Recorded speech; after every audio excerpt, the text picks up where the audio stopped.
broadcasting live from an undisclosed location. This is the Community MMA with your host, Chris Cross. Yes! Yes! Yes!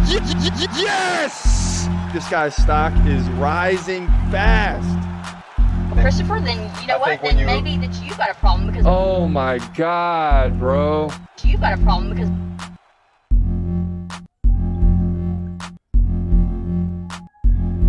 What up, what up? This your boy Chris Cross checking in. This is the Community MMA, aka the TCMMA podcast. And man, what a night of fighting last night that we saw at UFC Austin.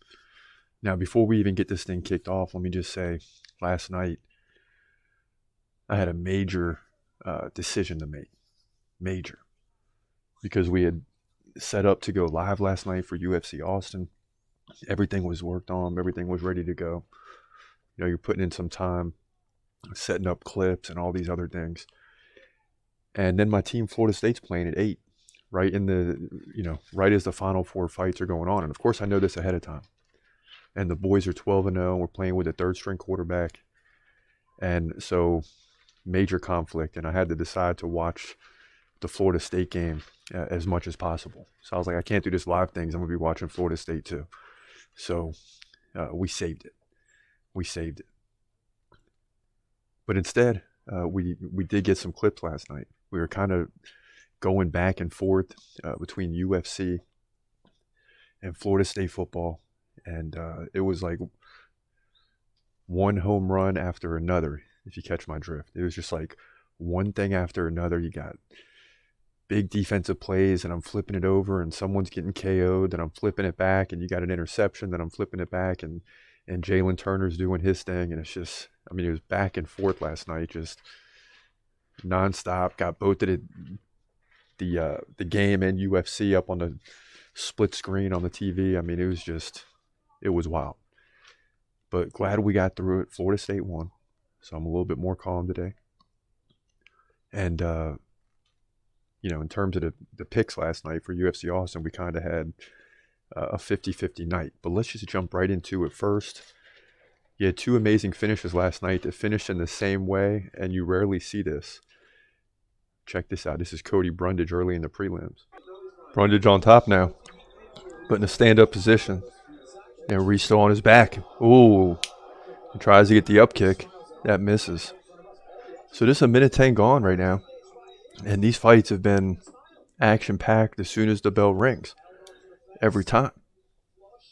Could we get another first-round finish? We'll see. And some boos coming out right now. It's 1:30 into the fight. These guys came out going at it for a straight minute. So the fans are getting a little spoiled already. Oh, triangle. Oh, Brundage picks him up. Oh, and that's it. What? Again? Again? One thing you never see has happened twice tonight. Bro. And basically, he just got slammed, basically. Yes! Wow. Yes! Unbelievable. So Brundage is going to get the win, and he's fired up. Yeah, those are hard to describe because basically they're going at it, and one guy picks the other guy up and just slams him. And, it's like a delay. And then you realize the guy is done. It's over. The fight is over. And you're like, whoa. You don't see that every day, and to see it twice in the same night is crazy in and of itself.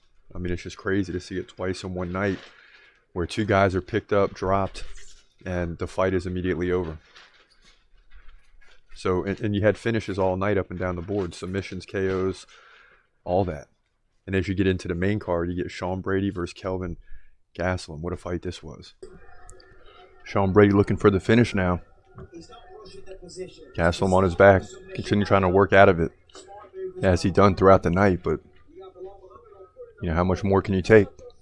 Gastelum getting down to welterweight division. Impressive. But, ooh, here we go. Ooh, he's got the arm pinned back. And this thing is close. This is close. Oh, he's pulling it back. This thing is close. This is close, and he taps. And that's it. Wow, Sean Brady is going to get the win over a very tough Kelvin Gastelum, who tells him, good job, they touch gloves. And it's over just like that. Round 3. And Sean Brady was winning this fight anyway, as he led 31-13 in significant strikes, 9 minutes of control, 5 takedowns on 5 attempts. 16-1, Sean Brady on a roll. You know, these guys are going to have hiccups along the way. But Sean Brady is someone that I see like a Dustin Poirier in a lightweight division, like a Justin Gaethje, a guy that's going to be around for a while. And he's 16-1 now, so maybe you fast forward, he's like 25-5. You know, he's going to have some hiccups along the way, but the bottom line is he's going to be around. This guy's going to be in the UFC for a considerable amount of time.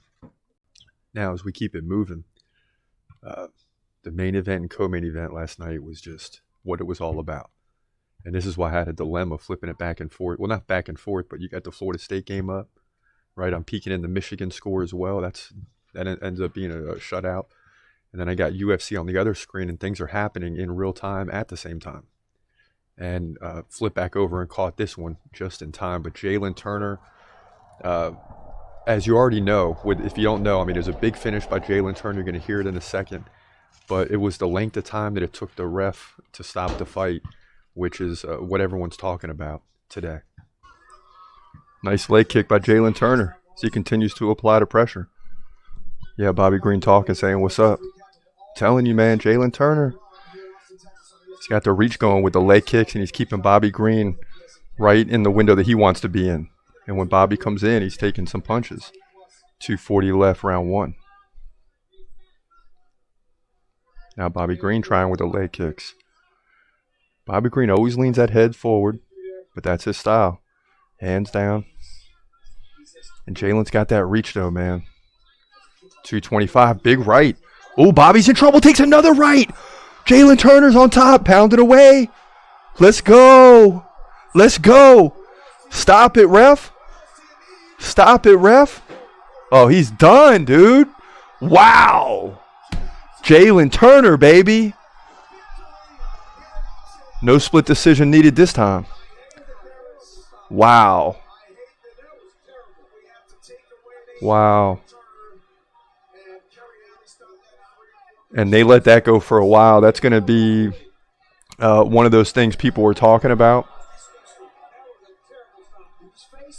And they're saying it was a bad stoppage. Yeah, and Bobby took 3 or 4 strikes probably when he didn't need to. And you'll see it later on the replay, man. Yeah, so that's what everyone's talking about today. People were weighing in immediately on X, a.k.a. Twitter, and talking about it. I mean, Bobby Green took 3 extra punches that he didn't need to take because the ref let it go too long. But he posted videos after the fight. He's fine, and we move forward. And as you get into the main event, Arman Tsarukyan versus Beneil Dariush, I was surprised, and you hear this again, how much gray is coming in on Beneil Dariush. I would shave everything, which I do. But he just looks older. Beneil Dariush looks older, and Arman looked great last night. Fans chant USA here as Dariush comes forward, a big left. They'll like that. I want to tell you what, that gray hair really setting in for Beneil Dariush. Not that that means much, but man. Arman looking strong, waving that left-hand jab out there. First 45 seconds gone, and much like all the other fights tonight, they're not feeling each other out. I mean, they're getting after it. Not quite as quick as the other fights, but they're getting after it. Tsarukyan. Ooh, big right. Oh, a right knee. Sends Dariush down, and that's it. You could relate that to the Jorge Masvidal knee if it was in the first 5 seconds. I mean, that's how, in just describing it to you, how quickly it was over. And Arman Tsarukyan's in the crowd hugging family and friends and all that. He's going crazy. And he's going to get the KO in 1 minute and 6 seconds. Dang, we were wrong on this one. Yeah, and Dariush is finished, man. The height is gone. And the officials are trying to get Tsarukyan away from Dariush. He was just trying to check on him to see if he's all right. He grabs the flag, and he's pumped up with his corner, man. Yes, Arman Tsarukyan, after all the talk this week between the back and forth with him and Bobby Green, well, he gets a big win, and Bobby Green got finished. So I don't know if we want to see those two in the octagon together. I think Arman Tsarukyan dominates that situation. But great night of fighting.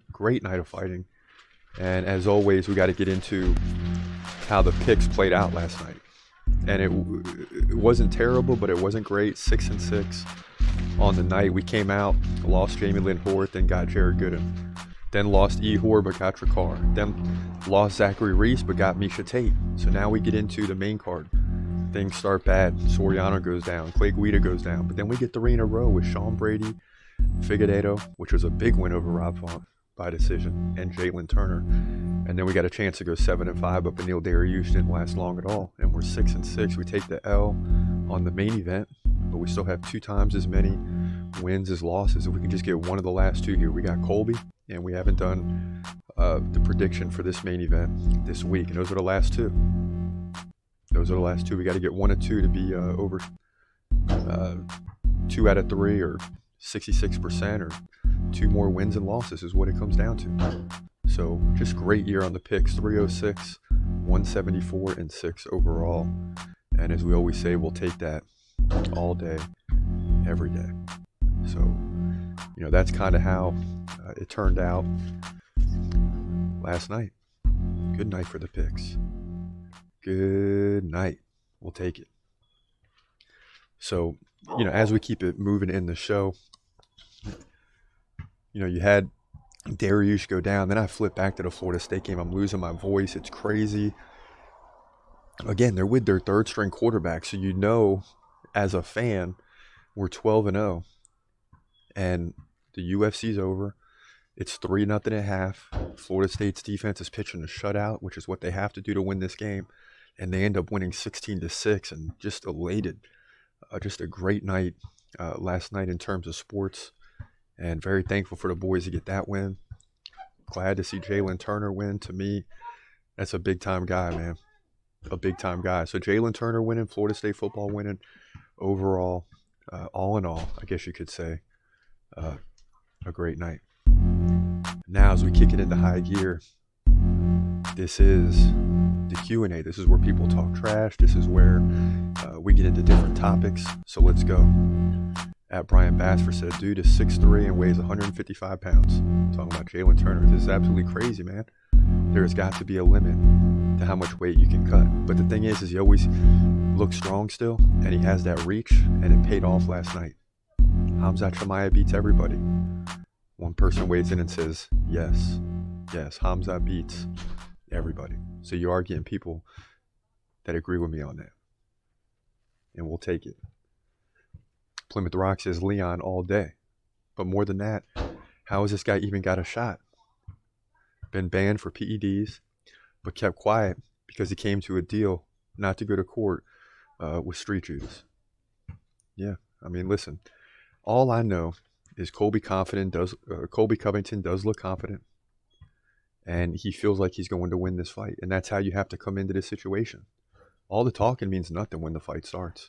Please believe it. Don't mess with Armenian OG. Yes, Arman Tsarukyan.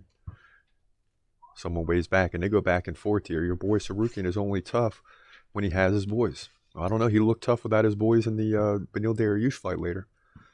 In the conflict, he even said, we can go one-on-one right now. And back and forth. He did, and absolutely nothing had happened. Yeah, so you had the back and forth between Bobby Green and Arman Tsarukyan that led to all the hype surrounding this event, and one guy went down quick, and another guy finished his opponent quickly. So even though they didn't fight each other, I think that answers all the questions. At Jason Carson is back, or Carson, says Leon catches him in the 4th via TKO. Yeah, we'll see. terms of Beneil Dariush, is a wild dude, but can he beat Bo Nickel? We'll see. Beneil Dariush is a lightweight. Bo Nickel is a middleweight. So I don't think they're ever going to fight. That's a 30-pound difference to answer that question. Another person weighing in says, I'm in Stephen Thompson's family's karate academy 5 days a week and see him every visit. Not only will he be at UFC 296, but will win by head kick. That's a bold statement there. Against Shavkat, I don't know, man. O'Malley, Strickland, and Covington as champs would be wild. I agree. 3 Americans with the belt at the same time. 3 guys that are liked by a lot of people, but disliked by a lot of others too. You know, that's a very interesting situation. And then Thomas Caller says, and new. Yes, Colby Covington. Last one. Leon, 4 rounds to 1 by decision. Is look like what Jay Cromer is saying. So, you know, that's what people get into. All types of topics on the Q&A. And it's quite interesting to see how people are feeling. You know, what people are saying, what people are talking about. Hamza is always in the news. Right? Can we get a Hamza-Alex Pereira fight at UFC 300? Can we make it happen? I don't know. But that's what we're hoping for. 2 more big weeks ahead.